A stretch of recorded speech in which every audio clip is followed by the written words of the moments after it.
How's it going, everyone? So welcome to the second part of our texturing phase here. So before we dive in, and what we're actually doing today is texturing the keys, but before we dive in, I just wanted to show you a different mask that I went ahead and made here off of camera. Now this is nothing crazy. This is still the same wireframe that we took out of Maya before. So this is just a UV layout that I brought into Photoshop and used as sort of a template for a mask. But since we laid out our keys, kind of in the same order that we have our keys kind of on the typewriter, I was able to go through and just sort of give these sort of symbols to each of the keys, so like where the shift are, the letters, the numbers, all of that stuff.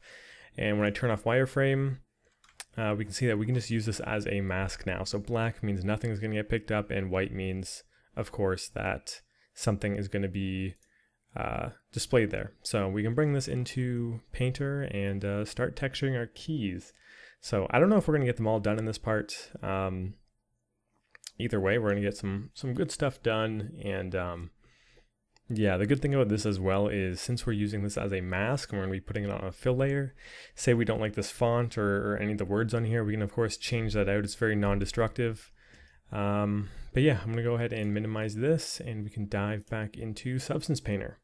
So what I ended up doing here was, well, we sort of masked everything out on the frame, and I've gone ahead and done that for the keys here, and there isn't too many materials going on. So we have the kind of main painted metal that's kind of all across the keys, and the connecting pieces from the keys to the actual like clicky part. We of course have the green screws hidden under here. We have painted metal, we have the keys themselves, and we have kind of the rims to these keys. And that's how I've gone ahead and split it up. We might have to split it up even further looking at this now, seeing as green is being shared for these parts and this. But it shouldn't be too hard to sort of mask out these areas if we do actually decide to swap out these materials. So I think probably the best part to start would be the keys themselves. Simply because this is kind of like the focal point area. It's probably going to also be the most detailed, so you might as well start and just sort of dive into it. So in that case, I have a reference here. And we're kind of looking at all the keys. There's a bunch of different angles we can take going into this. Some of these keys are this kind of yellowy look. Some of the keys are a more black look. This is more of like a white that's kind of been stained over time. Sometimes you get a mix of both. So there's a couple different directions that you can take it, but what I kind of like is this kind of white look. The reason I kind of want to opt for this is because I kind of like how it tells the age a little bit more. You have some white areas, some yellow areas, some dark yellow areas, and it kind of seems like it's depending on which keys are used the most almost. Determines the amount of wear, or maybe some pieces were swapped out later on. But I just kind of like how there's more variation in this, and it's really easy to, I guess one way or another, like tell a story with that. It just feels more aged in general. So I'm going to be using this reference kind of as my main piece, and we get a good look at how the grime and the dust really creeps up into the crevices and around the corners and that kind of stuff. So I'm liking how this is looking. We also get a good look at the dust here, but this seems like a totally different style of key. So let's go ahead and start with this. I think in this case, actually, it might be easiest to start with this sort of chrome silvery rim, since it's kind of like its own thing. Nothing else is going to be sharing that material. It seems pretty straightforward. Let's go ahead and start with that. So I might even, for the sake of this, just turn all these colors off so it's not so distracting, and sort of dive into here. So I have it already sort of masked out. It's just the rims. And we have this red fill layer. So we can go ahead and start with the fill layer itself.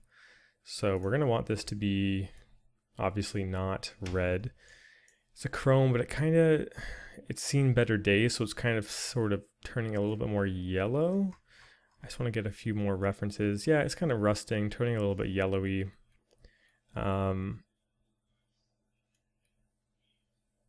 It's definitely not perfect. yellowy greeny, like it's sort of getting there. So let's go ahead and find a color. And I want this to be super, super subtle because this is just our sort of base background. Kind of like it being a bit greener, kind of just old and gross. From there, we're going to turn the metallic up. So something to note with metallic is you'll never have a value unless there's like, say like a dust caked on top of it. You'll never have a value that's between 0 and 1. At the core of a material, it's either 100% metal or it's not metal. You don't have a material that's 68% metal. It doesn't really exist. So since this is just the base metal layer, we're going to just make it metal. It is 100% metal, so we're setting it to 1. Roughness, we can affect this. So going back to this, it's pretty shiny. I don't want to take that away from it, so we can kind of lower the roughness quite a bit. Like these guys are pretty glossy, all things considered.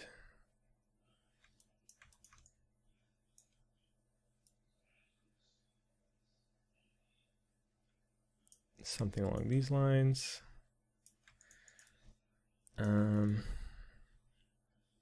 That acts as a pretty good base. I'm thinking before we get too far into this, I might want to set something up here. So if we go into our display settings, we can scroll down to activate color profile. And if we check on this little box, there's a bunch of different color profiles. These are essentially something called LUTs, which are these little texture strips here that set up our hue and saturation and lightness and color profiles as sort of like a default. Now there's one type of LUT that's sort of universal across Unreal Engine, marmoset toolbag, and Painter, and it is the ACES UE4 LUT. This is kind of what I go for. It's just going to calibrate our colors to be specific, so I can then calibrate these colors to be the exact same inside of toolbag, and I can calibrate them to be the exact same inside of Unreal. Just because the way that it renders stuff is a little bit different between each program, but if I set it to this, I know I can keep it consistent across everything.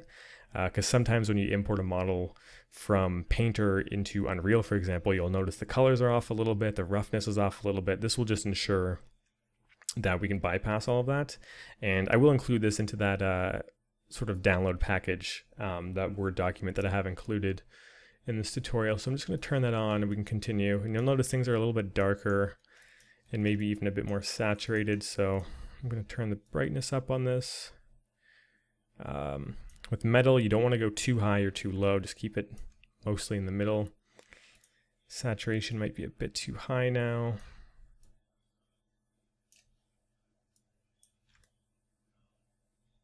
Something like that might be a bit more appropriate. What's the next thing we want to focus on?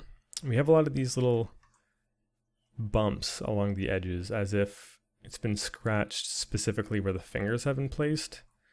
You see them right around the rim here, but they sort of don't exist nearly as much as we fall down. So I'm going to try and add those in, and then we also have scratches which we can add in separately, but let's start with the bumps first. So I'm going to add a new fill layer. We're going to turn off base color, metallic, and we're going to keep roughness, normal, and height on. Seeing as this is a fill layer, we can just click on the height. Or sorry, no, what we're going to do is, first of all, let's name this guy, and we're just going to call this edge bumps. There's going to be quite a few layers, so we might as well start naming them and keeping things pretty consistent. And as you can see, the roughness is already affecting things, which is something we'll take care of in just a second. So what I want to do is kind of similar to how we set up our masks. We can mask this fill layer, target it to a specific area, and using that mask, only have the bumps affecting just the rims, which is kind of better for what we're trying to do here. So let's go ahead and right click, add black mask so it doesn't exist anywhere on the model. From there we can do a right click and add a fill. Right now it's filling it just at 50%. What we want to do is fill it with a texture. Maybe something like a noise or clouds will do. Let's see.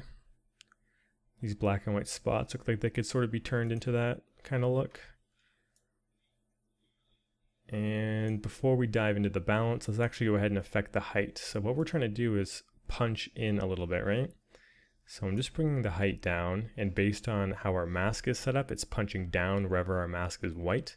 So I'm pushing this down a little bit, and let's go ahead and start messing with our mask. So first of all, I want to scale this up way, way, way high.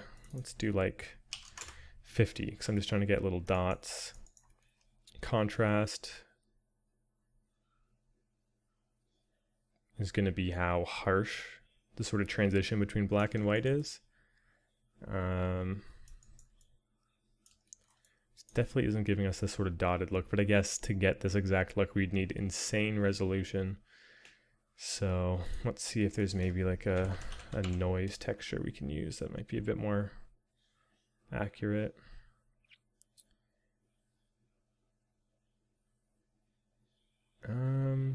Let's see. Cells is definitely dotty, but I don't know if that's exactly what we're looking for. Dirt seems to be a bit more in the right direction. Okay, so if I turn the balance down, we're getting a lot more of these dots. Can crank this all the way up to, the scale is kind of ludicrous, but that's how we're getting this look.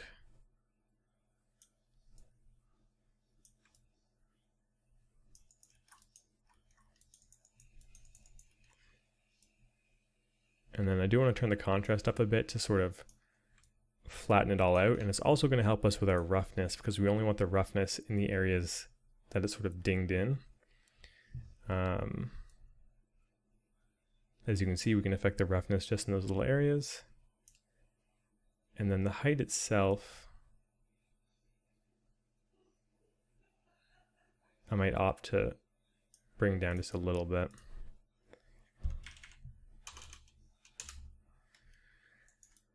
To be something like that.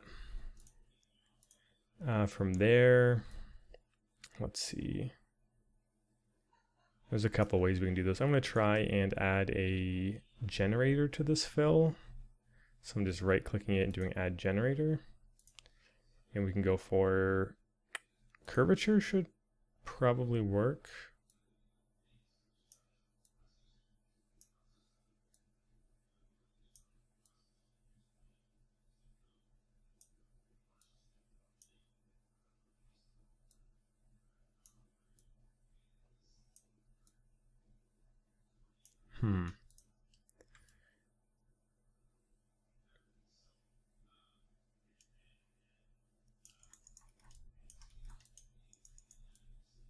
Perhaps not.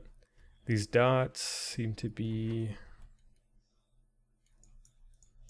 interesting. Let's see if we can start with the little light edge scratches before we do anything else, actually. So I'm going to rename this to edge scratches. Let's change this dirt to kind of a scratch. Let's see what we get. Grunge, scratch is dry, scratch is fine. Grunge scratches. Let's try scratch is fine. We're going to have to bump the contrast on that quite a bit.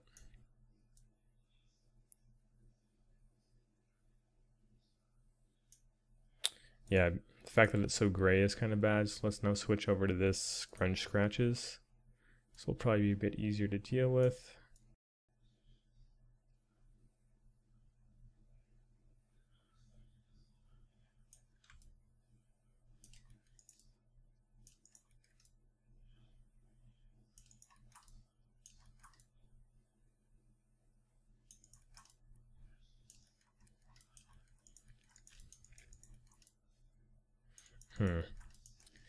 No, it just doesn't seem like we have the definition to sort of do this kind of approach. So let's try something new here.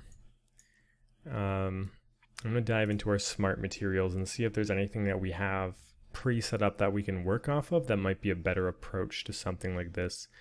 The reason I'm opting to do this now rather than sort of continue with what I was trying is just because at this resolution, we really just don't have the room to make these little tiny finite scratches. So I want to see if any of these guys kind of have a workaround for that, and can still sort of give us some interesting surface detail. So we can go ahead and try and experiment with a couple of these. So smart materials are just loading in. Let's try and think of something realistic that this would be. This material kind of seems like a silvery metal of some kind. So antique silver might be a good place to start. The thing is, I know antique silver has like a crazy approach to how it does like gunky edges and corners. So this might look a little crazy from the start. Yeah, definitely. The dust, the scratches, the dirt, the roughness, and the base metal. So the base metal doesn't look too bad. The base metal is pretty much what we had before. Color seems to be good. The nice thing about some of these ones that are pre-built in is we know that these colors and these values are like element correct. Like we know this is how silver should technically look.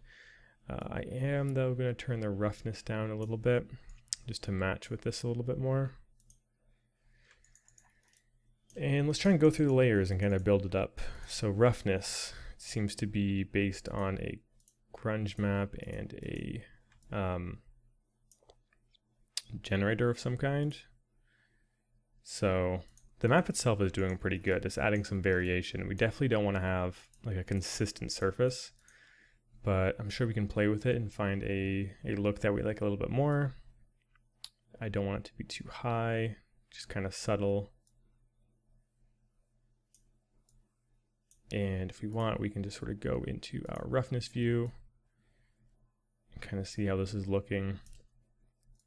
So yeah, I don't want it to be too much, and I don't want the contrast to be too high. I like this dirt to be like slowly caking on over time. And that's gonna look good for me. From here, I kind of want this to have a bit more contrast with that, so I want to lower the roughness on it. Maybe not quite that much. And then let's see what the generator was doing. Definitely a little bit too much. So let's turn that down, and it seems like this is targeting kind of the edges where dirt might build up on some of these guys. So we're getting it in all the crevices here, around the lip. I'm going to turn the contrast up on that a little bit. We can affect, say, the grunge amount to add some random variation to it, grunge scale, which will also affect the grunge. Edge smoothness. Ambient occlusion masking, how hard is it going to hug these kind of edges? Curvature weight. It's going to be the actual edges themselves. Well, sorry, ambient occlusion is more like the crevices. And I just want that to be subtle.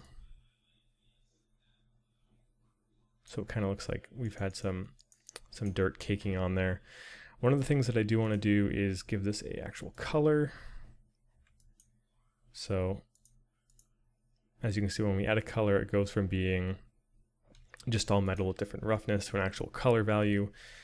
The dirt in this case, we want that to kind of be like an off yellow.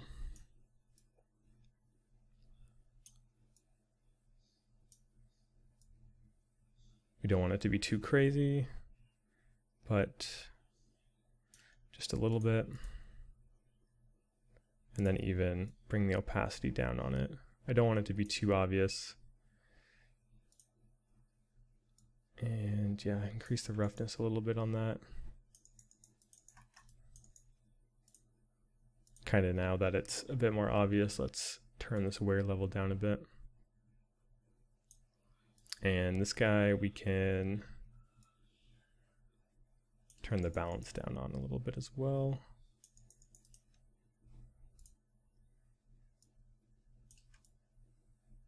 Crank down the roughness.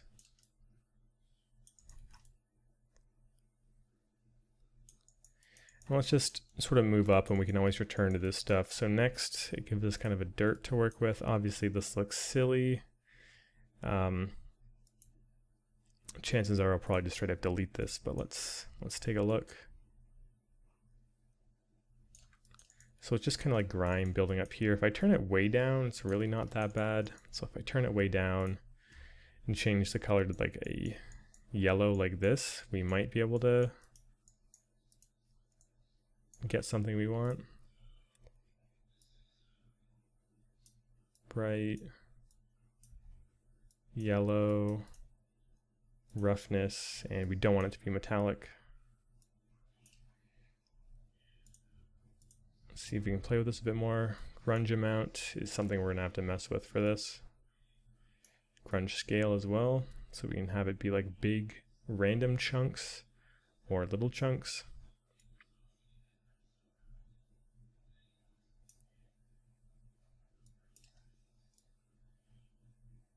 And I just want this building up just on the very inside rim here.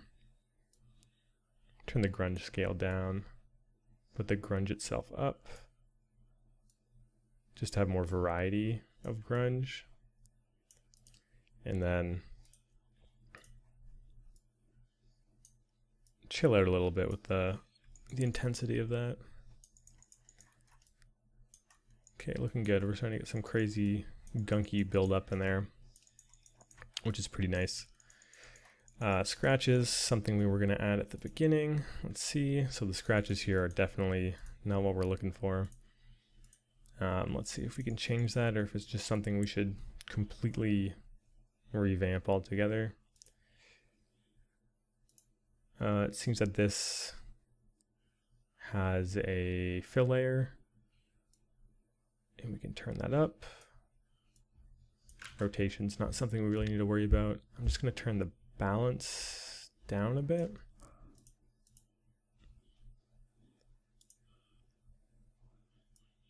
And affect the height. It seems like it's barely visible.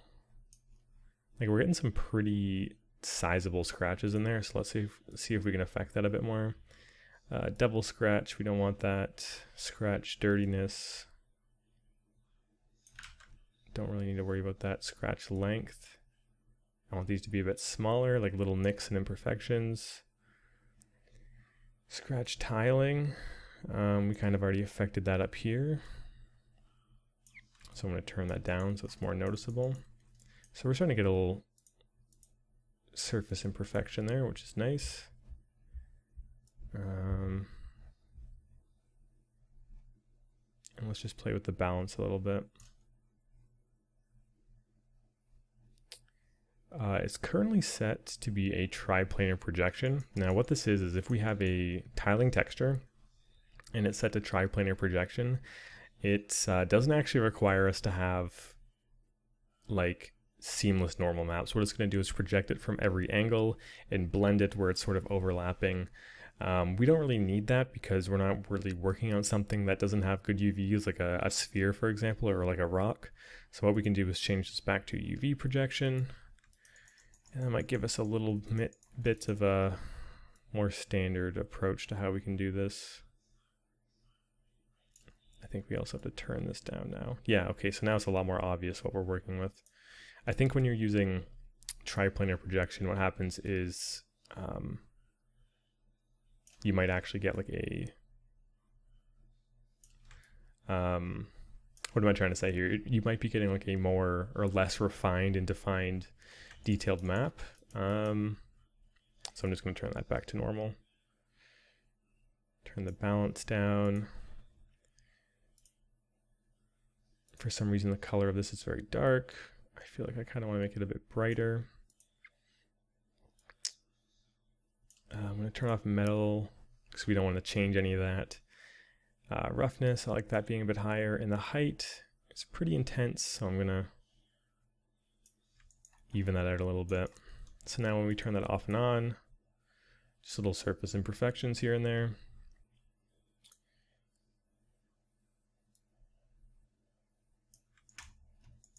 Kind of want to get a look at it from other angles. It's looking pretty natural. Next we have a dust layer. We've already kind of set up a dust, so having another one is a bit redundant. Oh, and it's auto-saving now. So just kind of getting a quick preview of this. It kind of looks like how we set up our original roughness layer, because we ended up adding a color to that anyways. So I wouldn't be surprised if the dust was more or less the same setup as what we did with the roughness layer. So we might as well just get rid of that if it's not any different. But either way, there isn't too much we can add to this, especially at this resolution. It kind of seems like adding in a ton of detail isn't too much, but there's a couple other things that we can do and add once this is done going through and saving. Okay, so let's check out this dust layer. We have a blur. Oh, interesting. Okay, so without the blur on, it looks pretty intense. Let's turn that back on. Let's see if turning it down makes any difference. Let's look up 0.03. Just kind of looks low res, honestly. I'm going to turn that down.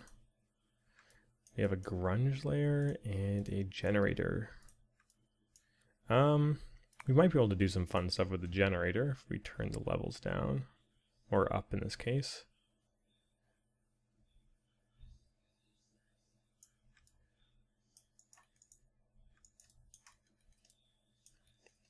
Yeah, I don't mind kind of having that random variation, but the one thing is it's definitely a bit too intense, and I think that's because metallic is turned all the way down, which is kind of silly, and roughness is turned all the way up, and this is turned very dark. We're seeing areas like this really changing. Mostly the roughness that's doing it, but it is kind of nice to have that kind of like almost burnt looking grime to it. Kind of like that actually. Trying to get a bunch of different angles, turning it on and off.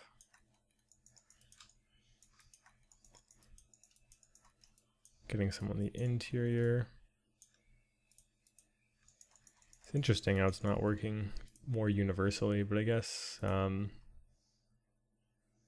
dirt height, contrast level. It's based on the position map. Interesting. Okay, I'll leave it for now because the areas it is popping up I'm liking quite a bit. Even some of these interior places. And that's that. Another thing that I want to add that isn't inside of this antique silver is a very, very, very fine set of little light dots. I'm actually watching a handgun tutorial right now on making like a hard surface handgun from scratch using Maya and Zbrush, and one of the things that the guy pointed out in his texturing tutorial is if you look at pretty much any surface, they have little white dots on them. You can look at your keyboard, look at your mouse, look at your shirts, anything like that. So I'm going to go ahead and add a really, really refined layer of that just by adding another fill layer, calling this white specks. And we can turn everything off but color and roughness.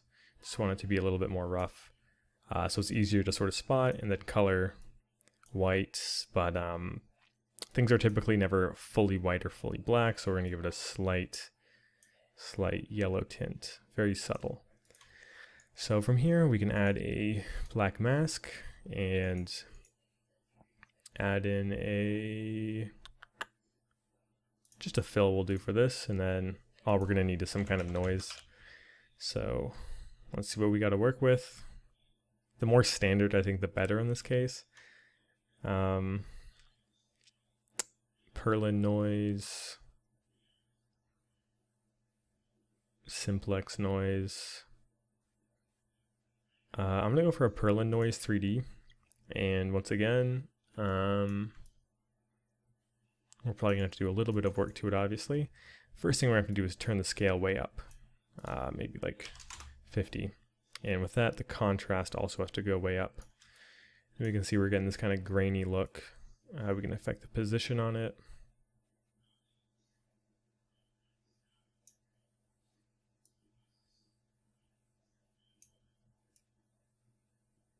So I think we're actually going to want the position to be 0.5, so it's half white, half black. but then just crank up the contrast, and we can push that even further. If we right click this guy and add in a levels. So levels is going to let us just sort of crunch our colors a little bit more. Like if I bring the blacks up, it's going to be more white speckles. If I bring this down, I'm going to get rid of some of the darker areas. This is going to average it out in the middle. Pulling this up is going to mean we're not going to be able to have fully black blacks, and pulling this in means we're not going to have fully white whites. So I'm going to pull this in a little bit. And we're getting kind of like a speckly look, but it's definitely a lot more on the white side. So I'm going to even push this further, and we're getting some of these white speckles. It's still a bit much, so I'm going to push it a little bit more.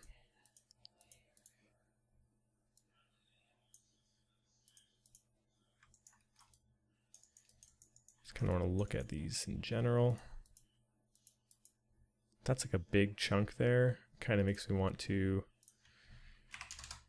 change this to like 100. Is that going to be too much? Maybe that's a bit much.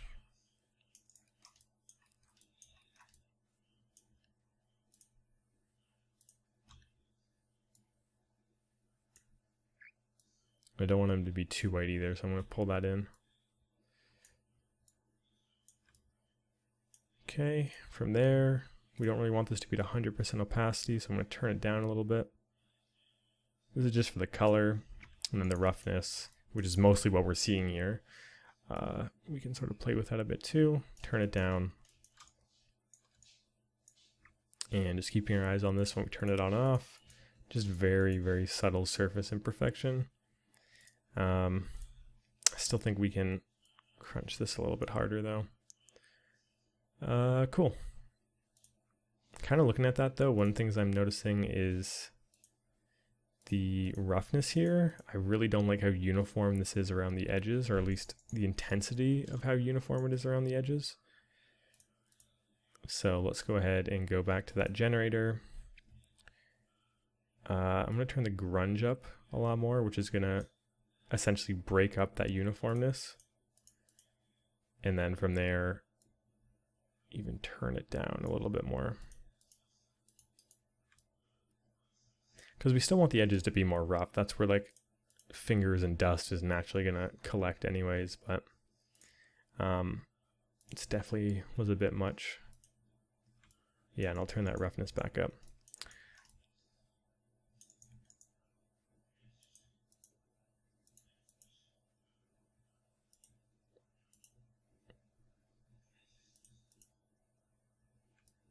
Okay. I might, let me see something.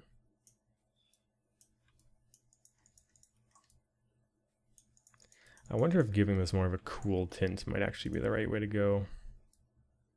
If I give it more like a dark purpley, because this feels more metal, like through and through, cold steel, with the saturation super low. It's also going to make things like the dirt pop a lot more when we actually turn the opacity up on it.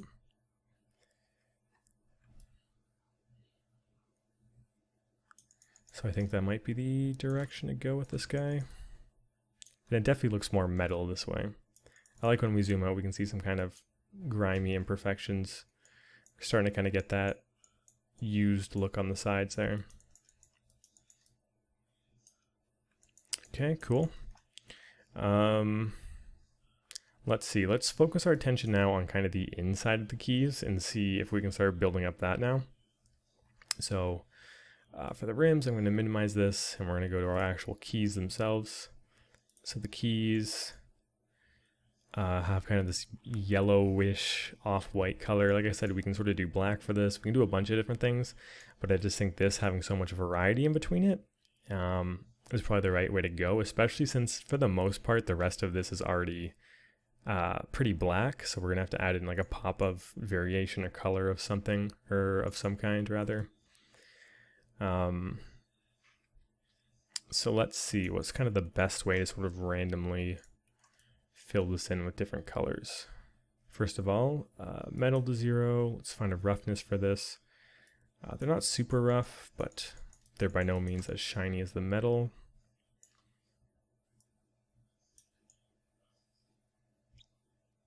Kind of liking that amount of shine. Height and normal, we're not really changing at all. But the color we are. So let's start with a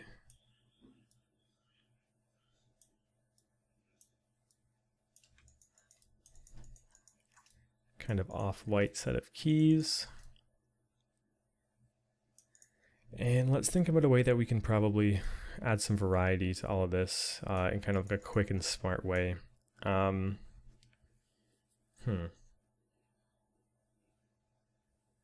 thinking we might be able to, if we add in a fill layer and call this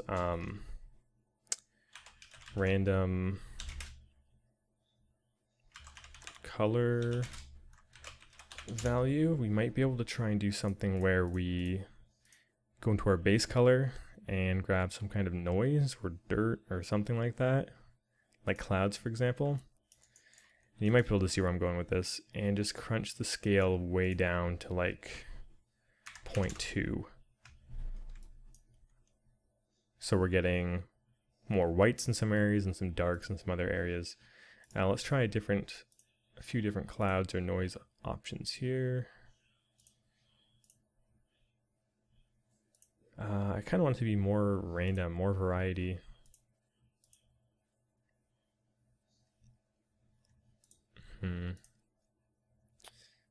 It always seems like all these are like catered towards one area. Maybe it's because my scale's too low. Don't really want to affect the balance too much, more so the contrast. Something like this is the direction I'm talking about, and then we could blur it even. Maybe 0.3 is the right scale.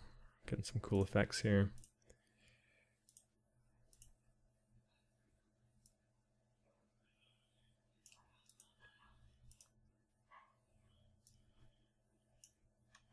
No, I think the one we had before was kind of getting it. So turning the contrast up on something like this. Then we can maybe even make it smaller, 0.4.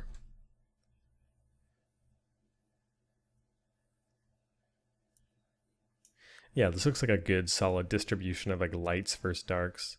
We can affect the balance still. And then from here, what I want to do is right click it, add a filter. Filter type, we're going to be adding in a blur, just so we don't have any of these super harsh transitions. We can blur it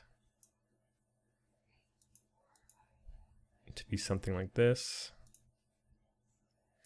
And let's see what this looks like when we just sort of overlay it. Screen maybe? Multiply, divide. Divide's heading in the right direction. Maybe it's because this is just not dark enough.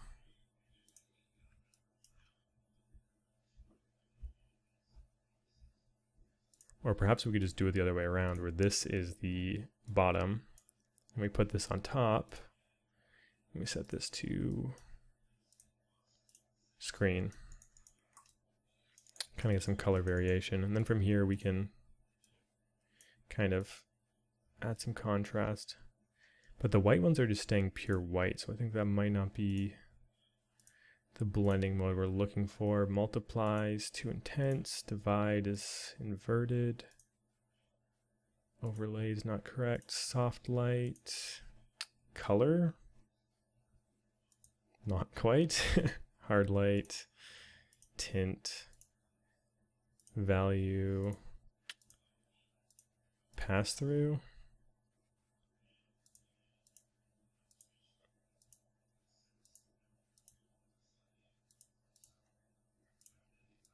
I mean, we could also just straight up lower the opacity slightly, that would work too. Let's just go for an 80% opacity. We're getting some of these yucky used ones, some of these newer ones. In that case, though, I'd want them to be a bit more what you'd expect. Like you'd expect to be using things like nouns a bit more than like the Z key and the numbers would all be a bit more used. So let's just sort of go back to our, I'm just gonna call this, did I already name that? Yeah, sorry, I'm just gonna keep that as it is. And we're gonna sort of start rotating and see if we can sort of find a placement that we're happy with. Offset it a little bit.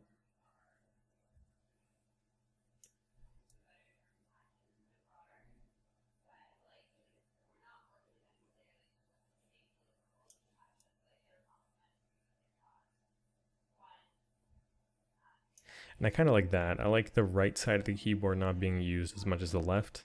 Maybe that's just the gamer brain in me where I'm just like, oh yeah, WASD. Who knows? But let's see if we can get it looking a bit more used.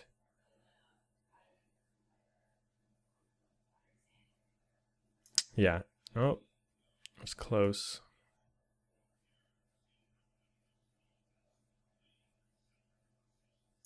I'm liking that look there. We got a lot of full keys, some of these that aren't used as much.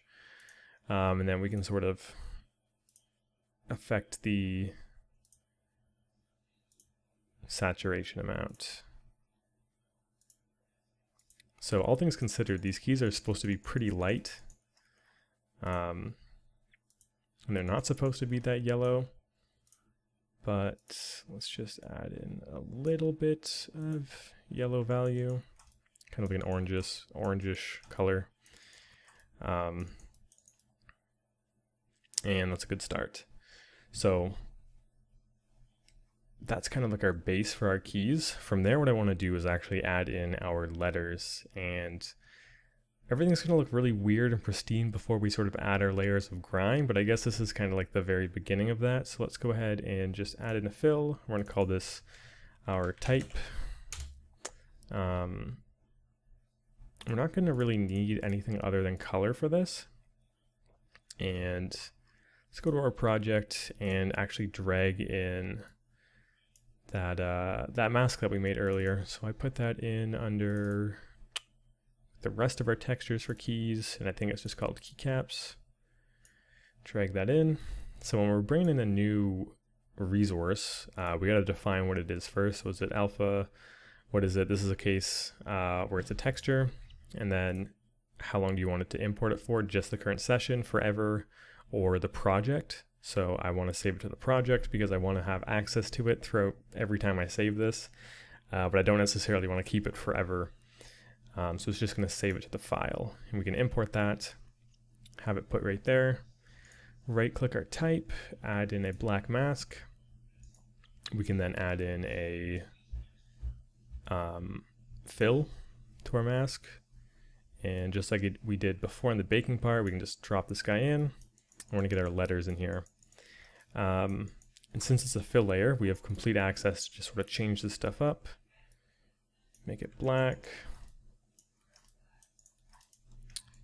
I'm going for this kind of look here. If you're wondering where I'm finding fonts for this stuff, I literally just Googled Typewriter font. Where is it? I'm on my other monitor right now.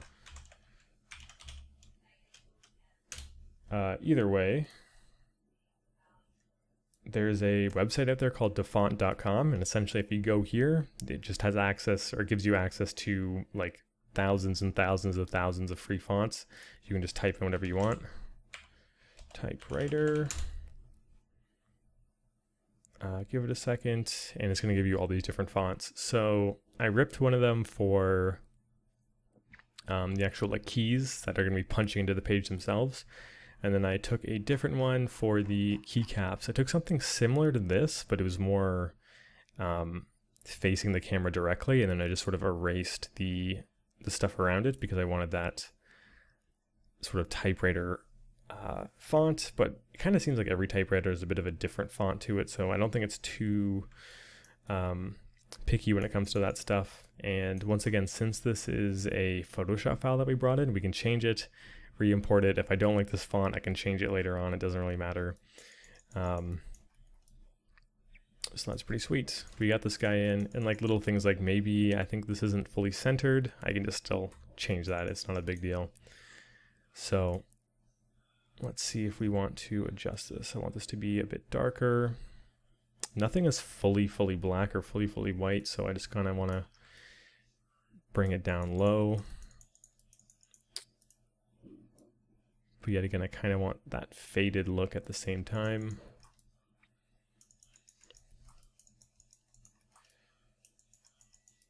Okay, not bad, not bad. We gave this area some extra texture resolution, so it's really making it look pretty crisp. You can see everything in great detail, even these weird sort of smaller ones. But let's keep going. Let's layer on top of this. So we're in the keys folder. We're going to need some kind of gunk and grime at the bottom, starting to sort of cake over everything. So let's see if we can do anything about that. Let's add in a new layer. And let's dive into our smart masks. So what smart masks are essentially masks that are auto-generated based on the maps that we baked. And there's a bunch of different presets for them, and we can edit them from there. So for example, like if you just want to have dirt on the bottom of something, ground dirt can tell where the bottom of your model is and add it to the bottom. But in this case, we're looking for kind of like a soft dust maybe, or dirt cavities. I'm gonna try dirt cavities here. And it can tell where our edges are, and it's going from there. Now obviously this is a super extreme version of that. We're gonna have to sort of tone that back because we're going for more of a sort of crusty corner look like this. So level, turn that down quite a bit. Contrast is pretty high as well. AO is all the way up. That's probably why it's so intense. We want the AO to be driving it, but not completely. Curvature is also a big one.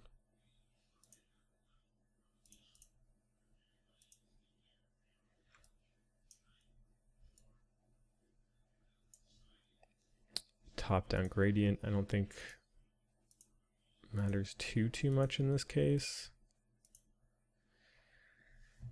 Grunge, once again for more randomness.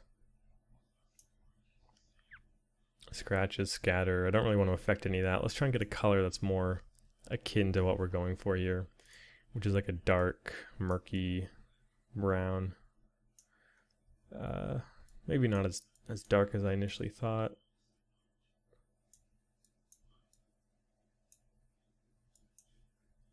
And it definitely seems like this sharpness that we put on is doing quite a bit. I'm going to turn that off for now. We're getting a very pixelated look here, which I'm not a super big fan of. So I'm going to turn the contrast down a little bit. And I'm starting to think this might not be the best smart mask for this situation, so I'm going to just turn that off. Let's try and see what else we have here. Sand, soft dirt, sharp dirt. I think soft dirt might be worth trying out. Getting some very subtle stuff in the edges there. Can turn the dirt level up. Yeah, so this is just more like a general cakiness. So I think this is a good first layer, and I kind of like how it's respecting the kind of like edge bulge there. So we can have something different in the edge, but this is more like just the surface itself being a little bit worn and old. So I'm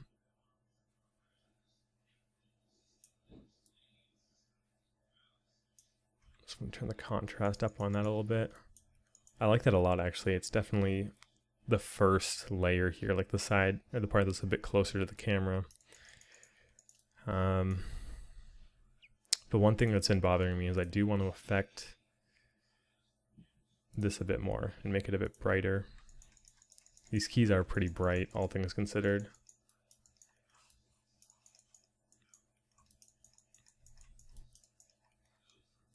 And then in that case, I might crank up the saturation a bit more.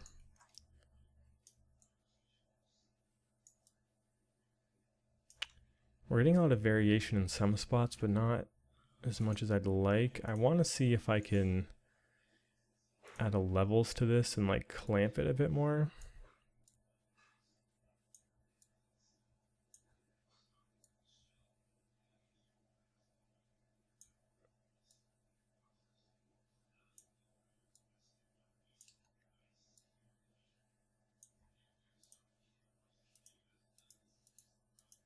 It helped a little bit.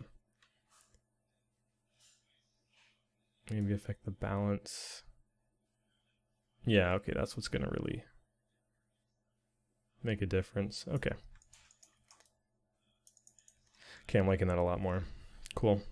Let's get back to this sort of, I'm gonna call this surface dust, opposed to like crevice dust or something like that. And we can get back to sort of adjusting the mask on this guy.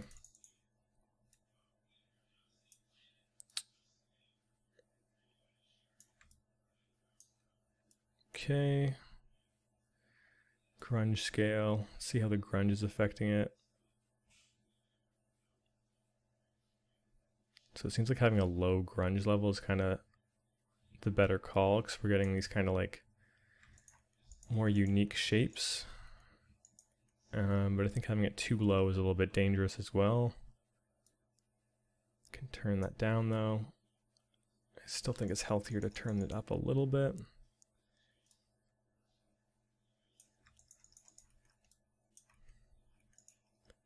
Yeah, I like getting these little spots, like it actually looks like dust has just like caked inside of here.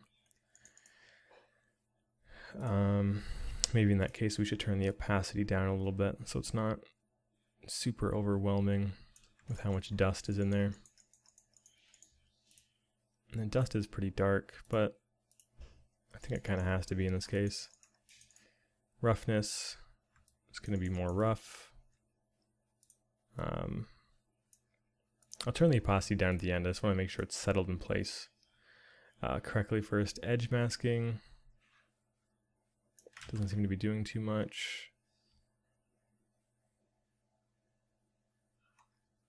Micro normal, I'm not too worried about that. This is already on such a small scale. I'm mostly just worried about the dirt level and the grunge. I think that's the magic grunge scale for this case. I'm liking the variety, I'm liking the color and imperfection it's adding. Another thing is it's important that it's also overlaying on top of the letter, so make sure your letters are pretty much just the one thing that's above the background. And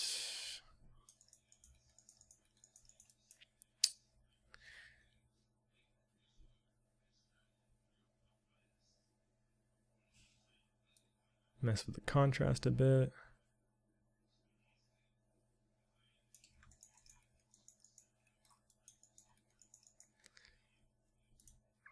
Yeah, I'm gonna have to affect the color. It just kind of looks like AO, and I don't really want that.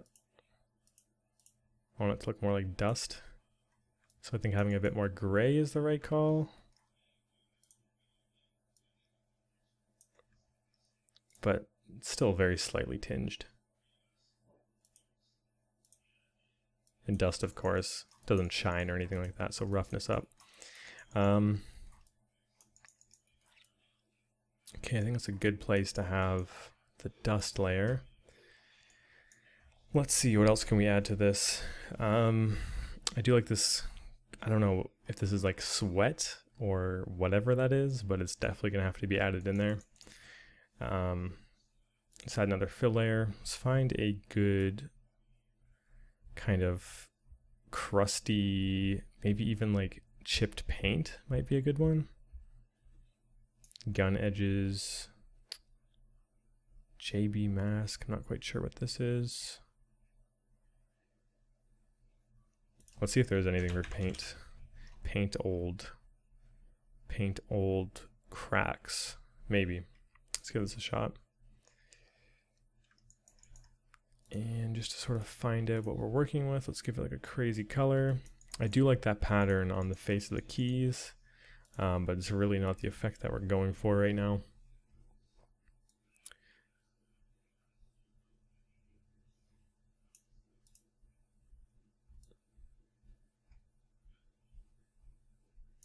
Okay, yeah, that's not what we're going for at all. Paint subtle scratched, maybe. This one's coming with a lot of stuff.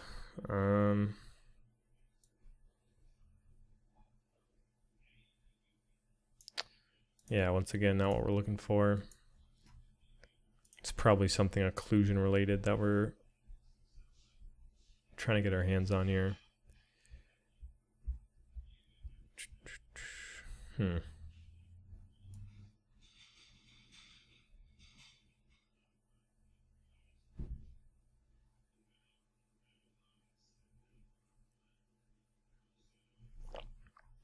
Okay, we're back. So while that was saving, I had some time to think. I kind of want this stuff caking between both the metal and the white. So let's actually save that for a bit and just work a bit more on some surface imperfections. So I'm just going to call this surface imperfections. Probably a pretty decent name for something like that. We'll make it dark and some kind of brownish, reddish tinge like that. I'm referring to kind of like these tiny speckles and dots all over it. Random capital in there. Okay. So let's go ahead and see if we can find a fill for this guy. Grunge is usually a good thing to search for something like this. There's a lot of really good default grunge maps. This is always a good one. But I'm looking for something that has a bit more white than dark. Dirt heavy. Charcoal. It's just dirt scratched. I think this is a good place to start. We can turn the scale way up, maybe something like 10. We can turn the contrast up and the balance a lot more on the white side. And this is all just going to be very, very subtle surface information. So we're only going to need color and roughness for this guy. Let's turn the roughness up, maybe not too far. And for the opacity, pretty far down. This is just super subtle surface information, but it gives it that kind of worn look that we're looking for. So it looks like it's been pressed down a lot, and then the dust is there to show that it hasn't been used for a while.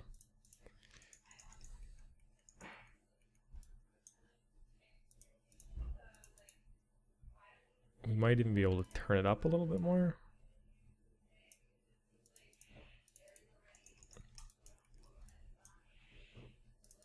Maybe somewhere in the middle, like 17.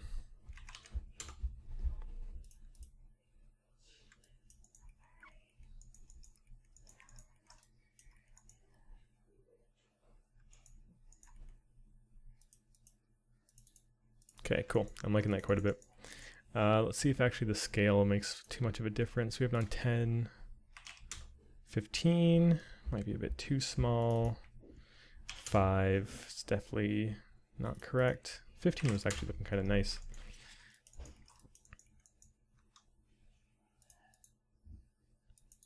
Just looks more random and like it's been there a long time. Comparing that to 10, yeah, 10 doesn't look right. 15 looks better. Okay, cool. Let's see what else we can add.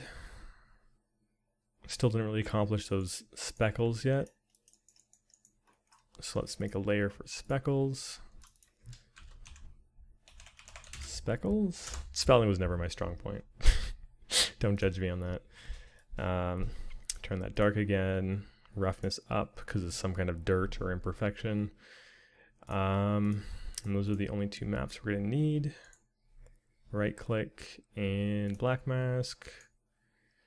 Right click again, fill. This one we're going to go a lot more harsh with. So some kind of like dust. It's probably the way to go. Grunge dust spread.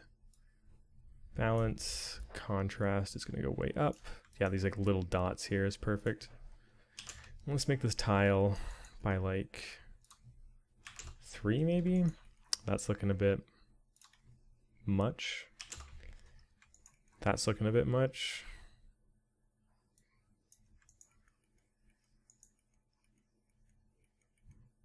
Kind of like these like little scratches, specks.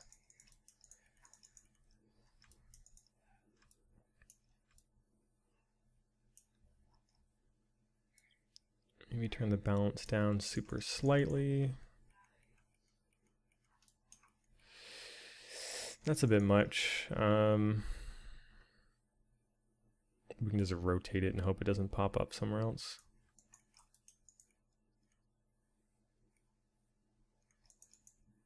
I'm loving how that's looking right now.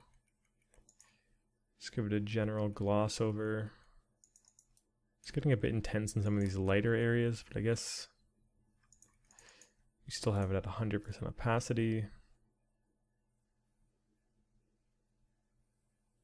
75 is a bit more appropriate for this. And I'm thinking maybe 4 might look better. Gives us a chance to kind of exaggerate it. I don't mind that imperfection. I think it's placed pretty good. And if there's ever like a case where it's perfect but you're not happy with one thing, you can just right click and add a paint layer and paint it out.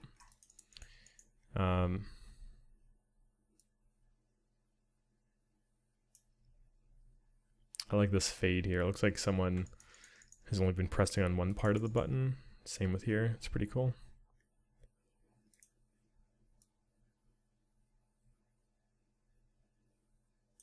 $80, okay. So like, yeah, I'm pretty happy with all of that, except for maybe the G area. So let's do a little bit of manual work here. We can right click this, add paint, and let's see. This is essentially just painting directly onto the mask. White is 100%, so we're going to be painting in the mask. We don't want that. We want to be painting out the mask. And let's just change the alpha to some kind of grunge. Maybe grunge is not the right term. Let's see. These guys, these kind of like paintbrushy ones are usually pretty good for this kind of stuff. I'm just sort of changing the hardness so it's super low and just subtly stamping it out a little bit. And I guess we might as well chill this one out a little bit. Sweet.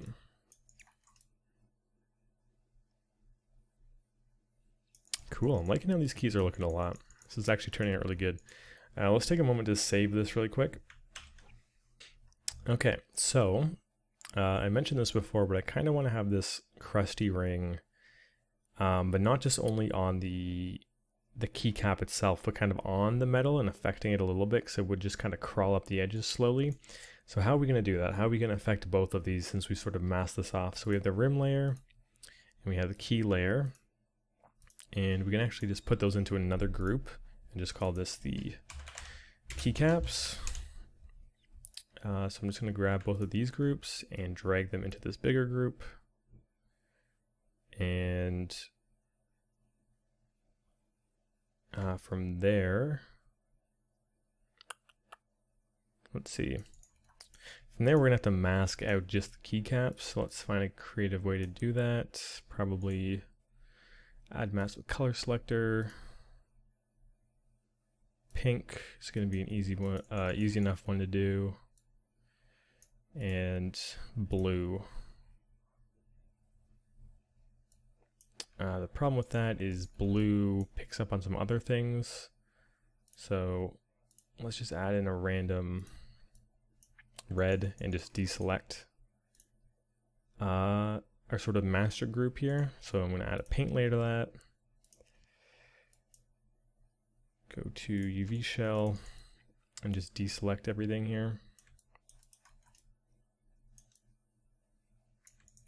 So the space bar was included in this group, as well as these side pieces.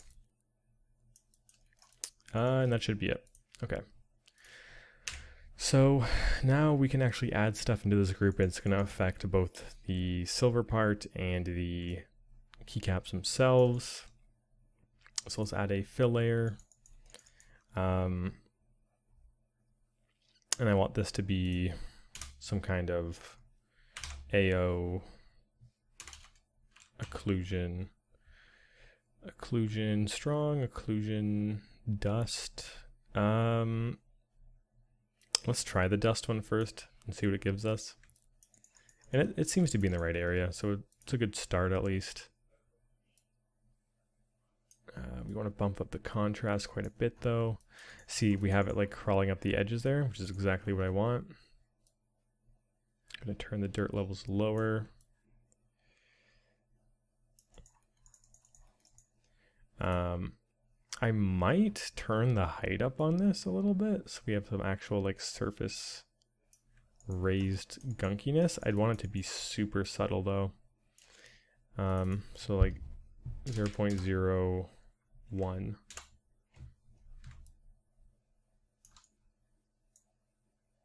Okay, 0.03. 0.05. Whoa.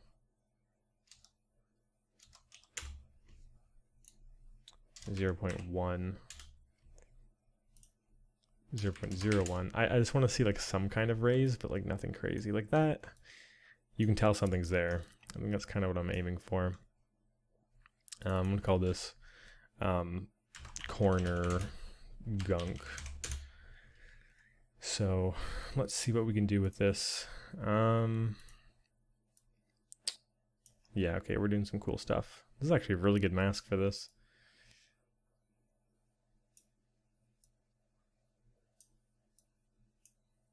Turn the saturation up.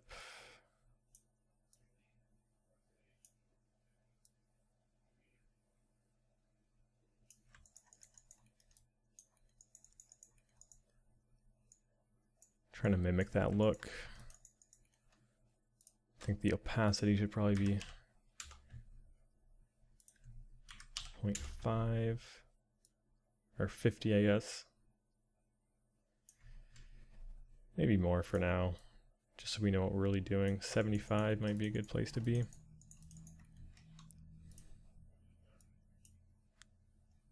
bit oranger. Yeah, it's crawling up, and you can see the texture resolution on this compared to here is so different. But when you're far away, you're just kind of looking for that color and the roughness value more than anything. Speaking of, roughness should probably go up.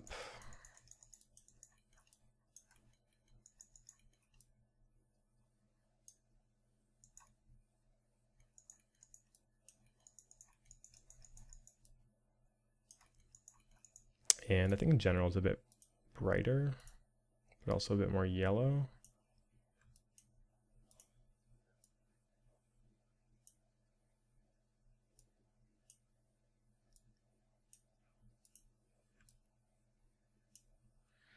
And let's mess with the mask a bit more. We haven't really touched it too much.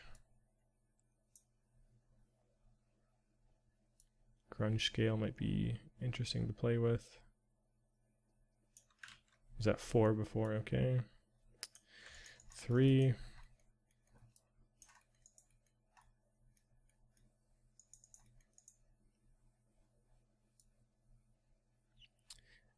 I don't want it to be like super overpowering.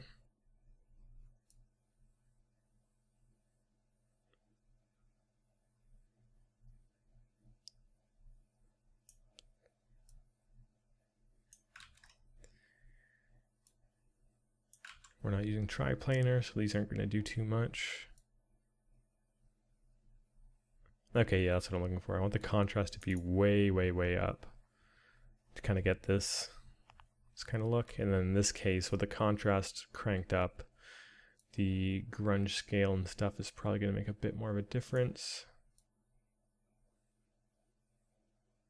Yeah, so grunge amount is kind of like everything.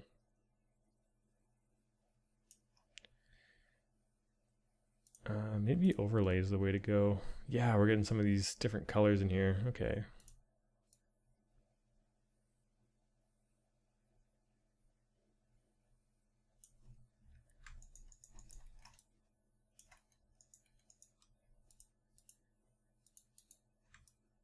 Really liking how some of these are looking. Some of these areas are looking a little barren. Could crank it up a bit more. As long as there's some in all of them, like that's looking kind of cool how intense it is in some of these areas. I'm also noticing, were these speckles always this intense?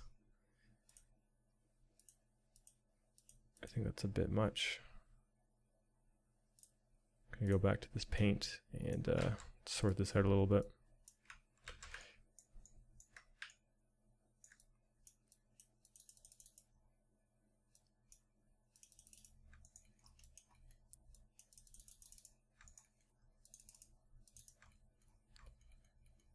Just because some of them are a bit chaotic.